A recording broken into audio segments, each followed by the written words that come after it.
Okay, this is my slideshow. I'm very sorry I do not know how to record the screen and my voice at the same time. This is the best I can do. Uh, the Trauma and Adolescence by Colton Walker. Hi, that's me.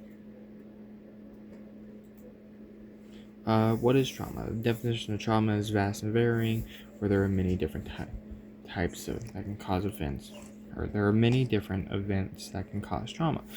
Trauma is typically a horrible event that will leave a mental scar. Many different events can cause these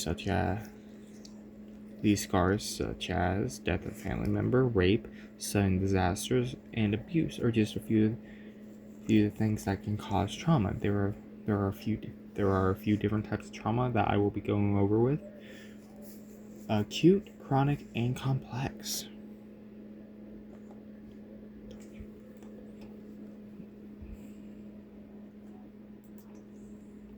Okay, how trauma affects adolescents.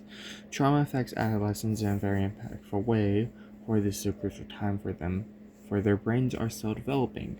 With this development can lead to very impactful issues of their development, in addition to the sense of self, emotional regulation, relationships, and general well-being. Their issues can lead to many mental disorders like post-traumatic stress disorder, other effects of development of anxiety and depression. These can hopefully be avoided with timely intervention with therapy and other healthy coping mechanisms. Acute trauma. Acute trauma is a result of events that happen suddenly and do not last for very long. Typical events that cause acute trauma that can cause typical events that can cause acute trauma is typical events that are being attacked by someone, a car accident, or a disaster such as an earthquake. Events pass by very fast, but still leave someone with a feeling of shock. Even though the events are short, they can still cause trauma and even lead to conditions like PTSD. So if someone is suffering from an event like that, they should receive help like psychological first aid or taking time to cope with what happened. Chronic trauma. Chronic trauma is a type of trauma form from chronic trauma. In this type of trauma form from repeated exposure to horrible events. These events are not just events similar to having a horrible day, they're repeated exposure the entire days. Entire day. Events similar to a parent abusing them for a long period of time. These events can lead to a person who has suffered from anxiety, depression, or even self-esteem issues for many people. Other people believe that other behavior people believe is avoidance tactics, where someone will avoid doing behavior that are considered healthy, such as constant eating. Other issues they can face is getting overwhelmed by stress. This can lead to self-harm.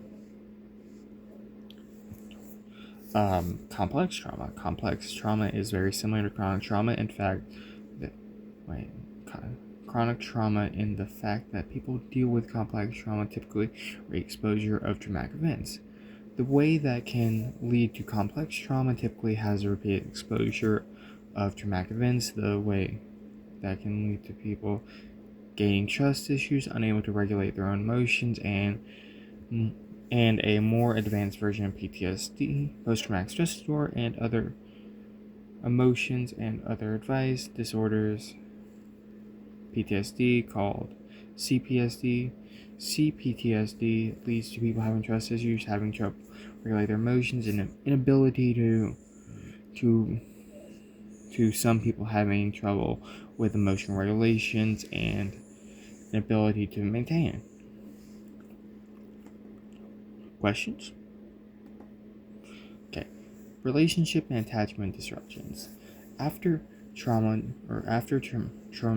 children will lead a variety of different attachment styles, like insecure attachment style, whereas children has a failure to create a dynamic relationship, being insecure about the friendships, unable to build trust with others, and gaining a distrust of others.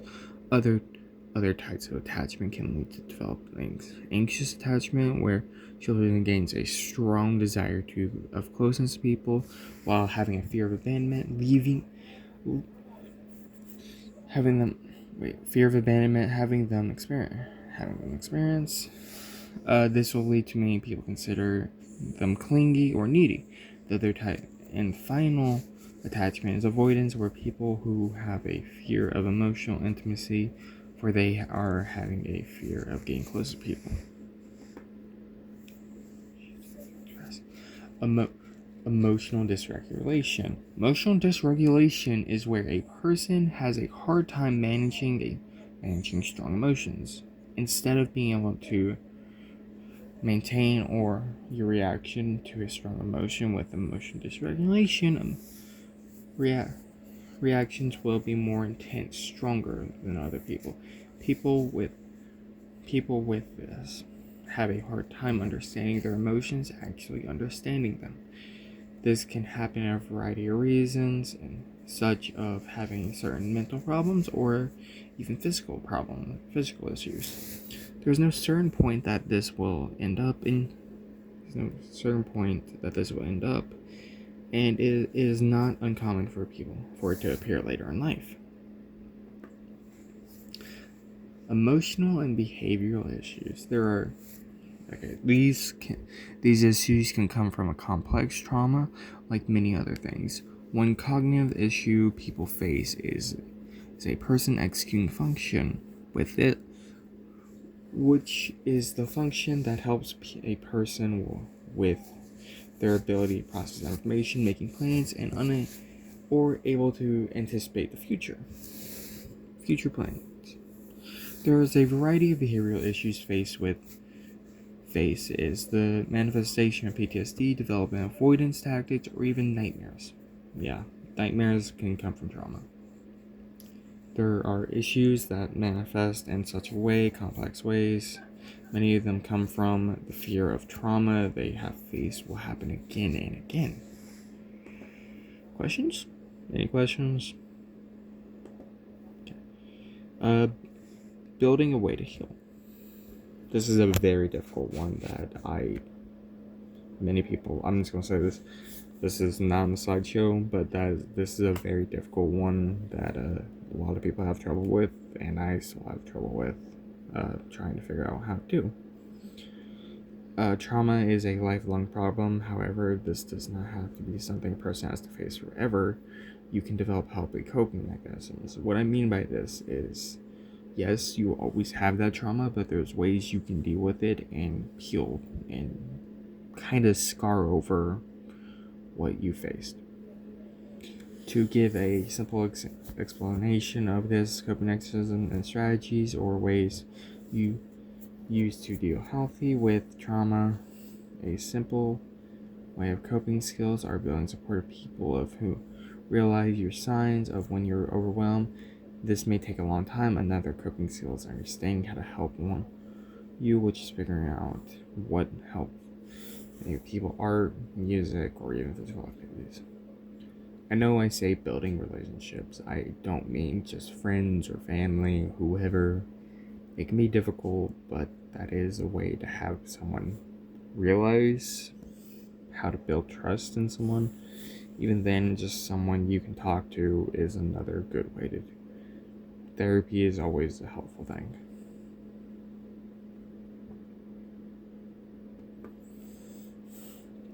Different types of therapy. Therapy is a crucial part of healing. There are many different types of therapy. A few of them will be described. Dialectic behavioral therapy is a therapy focused on helping others with their emotional regulation and interpersonal skills to help a who may has trust issues. I believe this is the therapy I am going through right now. Trauma-focused therapy is primarily used to help people with exposure therapy to help someone get past their effects them in the past. And the final one is creative therapy, which is not a particular type of therapy. Instead, it's a skill is used to help a person get past by putting their pain and fear into something like art and music. I want to talk about that, or I wanted to show that one to show that therapy isn't always just talking with someone, it's figuring out how to do something. And the final slide. Questions. Are there any questions? Alright. This has been my slideshow. I hope it's to your standard.